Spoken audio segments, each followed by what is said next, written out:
I'm Luke Summerhays, and I love Honedge.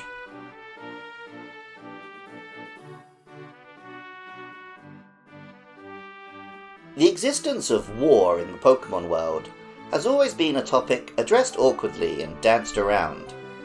In the first generation, Lieutenant Surge was the Lightning American, who fought in an undefined war. Remoraid and Octillery were originally designed as a revolver and tank, and Hydreigon also has elements of an earlier tank-based design. In the Lucario movie, we saw a medieval war, and war was mentioned in the backstory of some ancient legendary Pokemon.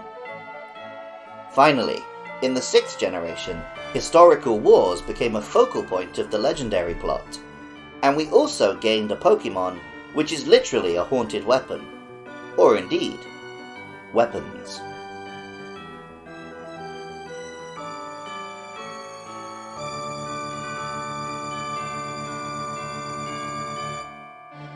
Honedge is a Ghost and Steel type Pokemon, a much requested type combination, which was only more valuable in the wake of Fairy type arriving. How does a Pokemon have elements of both Ghosts, the most ephemeral type, and Steel, the most physically hard? Well, it's a possessed sword. Pokemon X tells us, apparently this Pokemon is born when a departed spirit inhabits a sword. It attaches itself to people and drinks their life force. And Pokemon Y says, if anyone dares to grab its hilt, it wraps a blue cloth around that person's arm and drains that person's life energy away. The name, Honedge, could refer to a honed edge, the sharp sword blade, though I've always seen the word honor in there, perhaps because I'm a samurai fanatic. The sword itself is more in a western straight sword style, with its scabbard held by a long cloth. Pokemon Sword tells us, Honedge's soul once belonged to a person who was killed a long time ago by the sword that makes up Honedge's body. And Pokemon Shield. The blue eye on the sword's handguard is the true body of Honedge. With its old cloth, it drains people's lives away.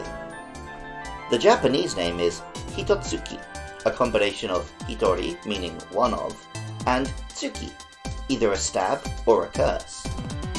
It stops being just one of when, at level 35, it evolves into Doublade. Doublade, as the name suggests, doubles the blades. The Pokemon's ghostly essence now possesses 2 swords at once. The Japanese name, Nidangil, also incorporates the word ni, meaning 2. Nidan could mean second rank, and at the end there we have either kiru, the Japanese for cut, or even just the English word, kill. Pokemon X tells us, when Honedge evolves, it divides into 2 swords, which cooperate via telepathy, to coordinate attacks and slash their enemies to ribbons. Pokemon Y tells us, the complex attack patterns of its 2 swords are unstoppable, even for an opponent greatly accomplished at swordplay. Interestingly, Pokemon Shield gives us some hints to the future. The 2 swords employ a strategy of rapidly alternating between offense and defense to bring down their prey. This strategy will come to the fore when, after being exposed to a Dawnstone, Doublade evolves into Aegislash. Aegislash is still a possessed sword, but now, rather than a second blade or an empty sheath, it is accompanied by a shield.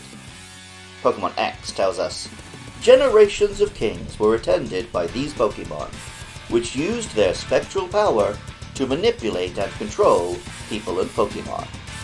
And Pokemon Y says, apparently, it can detect the innate qualities of leadership. According to legend, whoever it recognizes is destined to become king. This quality is reminiscent of Excalibur, the sword wielded by King Arthur of the Britons. While this is a British myth originally, most of the fanciful elements like the sword in the stone that we know today were added by French storytellers, centuries or even a millennium after the fact. The Aegis was the shield of the Greek god Zeus, here combined with the slash of a sword. The Japanese name is Gilgard, combining the gil from the previous form with the guard of a shield. Aegislash can switch between a defensive, shield-forward form and an aggressive, sword-based attack mode. In defensive form, which is how it naturally enters battle, it has a whopping 150 defense. Pokemon Sword tells us, in this defensive stance, Aegislash uses its steel body and a force field of spectral power to reduce the damage of any attack.